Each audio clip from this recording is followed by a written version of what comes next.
Ho ampitombona ho aminareo mandrakariva ny riavana, ny fahasoavana sy ny fiadanana avy amin'ilay Andriamanitra raisy Jesosy Kristy Tompontsika. Amen. Hivavaka isika.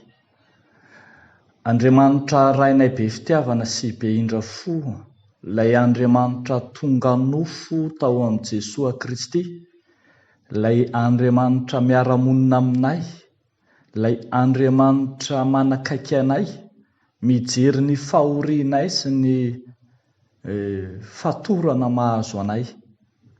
Misaotra anao izay fa tsy mamela anay irery ianao, fa mamangy anay amin'ny fotoana rehetra, manafaka anay amin'ny fotoana rehetra koa. Ankehitriny ary dia mbola tianao ny manafaka anay indray amin'ny alalan'ny teninao, ilay teny izay ao amin'ny Jesosy. Jesosy ilay fahatanteran'ny teny, fahatanteran'ny faminaniana ka manambara aminay ny fanafahana marina. Angatanay ary Tompo ny fanainao masina hialo lalana, amin'ny mpanomponao tsiraray avy izay andresy iaino anambara ny afatra ao amin'ity anio ity. Dia amin'ny anaran'i Jesosy nanaovanay izany vavaka izany. Amen. Ny mofinaina voalahatra ho antsika indray ry havako malala nio dia izay hitantsika eo amin'ny filazantsara araka ny Luka 4. Luka 4 ka ny 240 hatramin'ny 220. Luka 4 240 hatramin'ny 220. Vakina ary amin'ny anaran'ny Tompo manao hoe: Ary Jesosy niverina tamin'ny heriny fanahy nakany Galilia, dia niely tamin'ny tany rehetra manodidina ny lazany. Ary izy nampianatra teny amin'ny sinagogan'ny olona ka nankilazan'izy rehetra. Dia tonga tao Nazareta izay nahabe azy izy, ary araka ny fanaony dia niditra tao amin'ny sinagoga tamin'ny andro sabata izy, ka nitsangana hamaky teny. Dia natolotra azy ny bokin'i Isaia mpaminany, ary noho ny namelatra ny boky izy dia nahita ny teny voasoratra hoe: Ny fanahin'i Jehovah no ato amiko, satria nanositra ahy hitory teny soa mahafaly amin'ny malahelo izy. Naniraka ahy hitory fandefasana amin'ny mpifatotra izy, sy fampahiratana amin'ny jamba. Anafaka izay nampahoriana, hitory ny taona ankasitrahan'i Jehovah.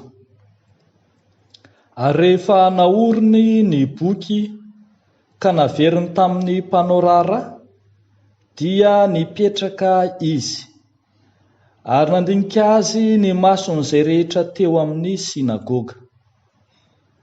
Ary Jesosy niteny taminy hoe: Androany no efa tanteraka eto anatrehanareo izany soratra izany. Ary izy rehetra nankalaza azy sady talanjona noho ny tenin'ny fahasoavana nalaoko ny vavany, ka hoy izy: Tsy zanak' Josefa va ity? Ray masino, manamasinanay amin'ny fahamarinana, ny teninao no fahamarinana. Amen. Ry havako malala ao amin'ny Tompo, nandia vanim-potoana samihafa Jesosy fony izy tonga tetỳ ambonin'ny tany. Nisy fotoana niditra tao amin'ny vanim-potoana nampahalaza azy izy, ary na dia tao amin'ny vanim-potoana nampahalaza an'i Jesosy aza dia nisy fotoana izy nalaza tsara, nisy fotoana izy mamioditra teo amin'ny fiarahamonina tsara laza, fa nisy fotoana koa Jesosy dia nangidy hoditra ka halan'ny olona sy tonga tany amin'ny fikasany ratsy, hitoraka vato, hamarina azy amin'ny antsana, ary fantatsika rehetra aza ny nanomboana azy tamin'ny hazo fijaliana. Eto amin'ity mofinaina ity ry havako malala dia tao amin'ny vanim-potoana izay nahatsara laza an' Jesosy Kristy nampelin'ny lazany tany amin'ny faritra Galilia rehetra i Jesosy. Ary raha niditra tao amin'ny tempoly izy ka voatendry hamaky teny, dia andeha ho raisitsika ho zava-dehibe eto amin'izao mofinaina izao, ilay teny izay nataon'i Jesoa tao aoriana ny namakin'ny teny izay nilazana eo amin'ny 9:20 hoe androany no efa tanteraka eto anatrehanareo izany soratra izany. Androany no efa tanteraka eto anatrehanareo izany soratra izany. Raha mijery tsotra fotsiny isika riavako dia mahita fa toriteny no nataon'i Jesoa, toriteny na fanazavana ny teny izay fanao ao aorian'ny famakinany soratra masina. Ka i Jesoa no nanao ny toriteny, ka dia toriteny tsotra, fohy, mazava, miatra avy hatrany. Izany no nataony ka nilazany hoe androany no efa tanteraka eto anatrehanareo izany soratra izany. Andeha ry havana malala ho jerentsika manokana ny lanja ny toritenin'i Jesoa. Ny toritenin'i Jesoa voalohany, toriteny maneho ny maha-Andriamanitra azy. Toriteny maneho ny maha-Andriamanitra azy. Rehefa tonga tao amin'ny sinagoga tokoa manko i Jesoa ka voatendry hamaky teny, dia novakiana ny faminanian'ny Isaia ao amin'ny Isaia 29:1 sy ny 2, izay hitantsika eto amin'ny 17 sy ny 7 eto. Faminanian'ny Isaia izay manambara ny fiavian'ny Mesia, ary ny Jiosy dia nino fa ho avy ny Mesia noho izany faminanian'ny Isaia zany. Ka io Mesia io no Andriamanitra iseho, Andriamanitra hiasa eo anivon'ny vahoaka Jiosy. Eto anefa dia hitantsika fa rehefa avy novakiana ny faminanian'ny Isaia, dia i Jesoa Kristy no manambara ny tenany fa izy no fahatanterahany faminaniana. Izany hoe izy no milaza tena ho Mesia ampanantenain'ny Isaia, izany hoe izy no Andriamanitra. Rehefa malala ao amin'ny tompo, zava-dehibe eo amin'ny tantaran'ny fivavahana kristianina ny fanehoana, ny fanambarany Jesoa ny tenany ho Andriamanitra, ny fanehoany amin'izao tontolo izao fa izy no Mesia ka tsy misy Mesia hafa andrasana intsony. Izy no efa nirahan'Andriamanitra ho voaositra, izay mantsy ny dikany hoe Mesia, voaositra hamonjy izao tontolo izao. Manambara tena ho Andriamanitra i Jesoa Kristy, na dia manana ny toetra maha olombelona feno azy. Rehefa malala, toriteny manambara ny maha-Andriamanitra azy, toriteny maneho ny maha-Mesia azy no hitantsika eto. Ary izany koa ry havana malala no lesona lehibe ho antsika fiangonana, ho antsika mpitory filazantsara, ho antsika mpitory teny rehetra.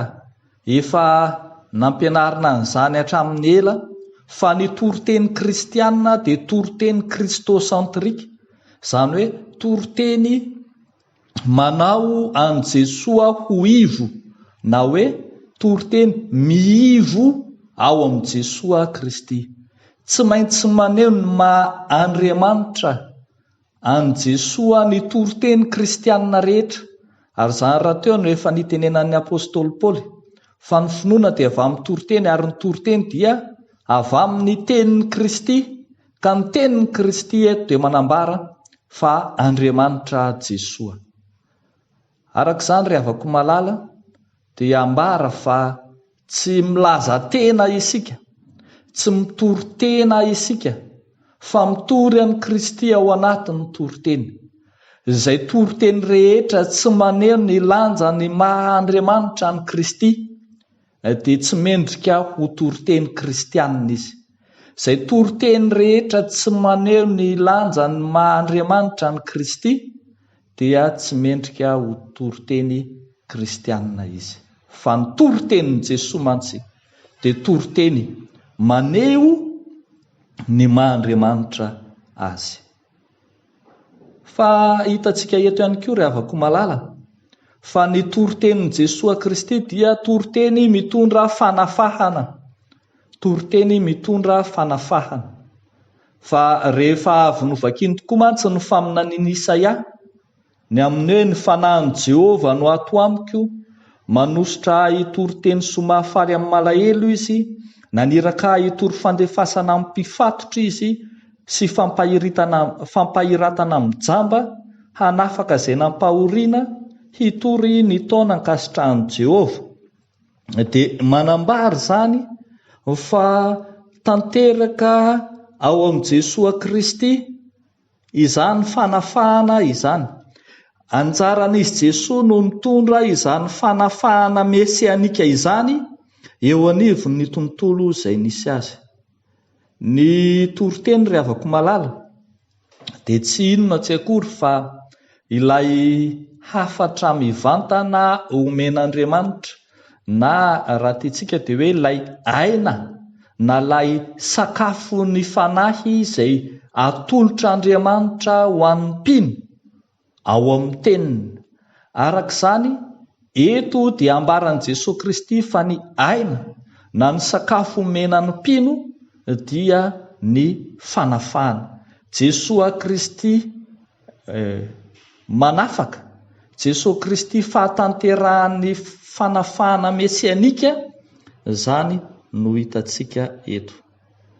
Jesosy zany ry havako malala dia tsy mijanona ho faminaniana fotsiny, fa tonga hatrany amin'ny fahatanterahana mihitsy, ka ambarany ampahay-be maso eto ny votoaton'ny hafatra na ny votoaton'ny iraka izay nanirahana azy, koa miantso taom-pamonjena sy taom-panafahana ho an'ny olona izy hitondra fanafahana ho an'izao tontolo izao.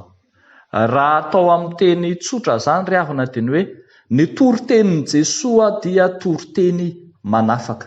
Ary lesona lehibe ho antsika ihany koa zany ry havana amin'izao andro ankehitriny izao. Ny toritenin'ny fiangonana dia toriteny mampahery, toriteny manafaka, tsy toriteny mandraona na mandrangaranga ny fahaverezana na mandrangaranga ny fanamelohana na mandrangaranga ny afobe sy ny lavaka tsy hitanona ny toriten'ny fiangonana, fa toriteny fanafahana, toriteny mamelona fanantenana vaovao.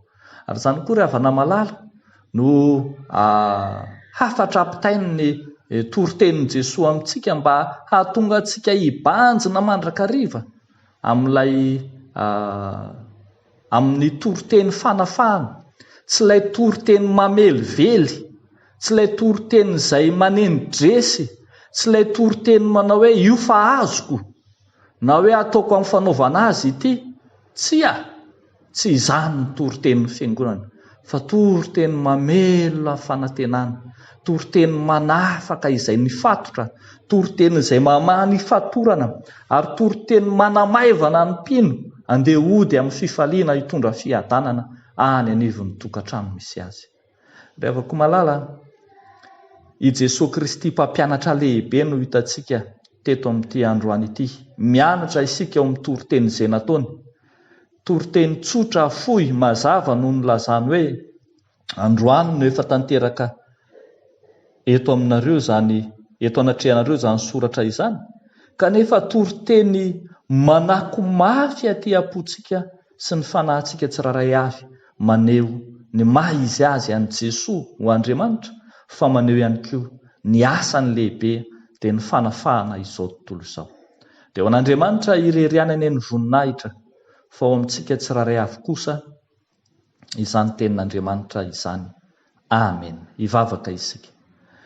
Raha eo falo misaotranao izay no ny amin'ny teninao sy ny amin'ny toriteninao izay miatra taminay mitondra fanafahana ny olona rehetra amin'ny fatorana ara-nofo fatorana ara-tsaina, fatorana ara-panahy izay mangeja sy mamatotra eto anivon'ity izao tontolo izao ty. Misaotra anao zahay, Tompo, anehoanao fanafahana toy izany. Fa ankehitriny zahay dia mahatsiaro mivavaka manokana ho an'ireo havanay izay ekere any atsimo, ireo mpifindra monina noho ny amin'ny hanoanana. Mivavaka izay Tompo ho an'ny sokajon'olona rehetra izay manana tsy fahampiana, mosary ara-tsakafo, fa mosary eo anivon'ny fianakaviana, mosary eo anivon'ny fiarahamonina, mosary eo amin'ny asa izay atao, mosary amin'ny fianarana, mosarena amin'ny lafiny rehetra. Jesoa mijere ka manampy fa ianao ny mpanomony sy mpanafaka izao tontolo izao. Dia manantena anao izay Andriamanitro noho ny fitiavanao lehibe sy ny famindramponao tsy miova omaly sy anio ary mandrakizay. Dia amin'ny anaranao Jesoa nanaovanay izany vavaka izany. Amen.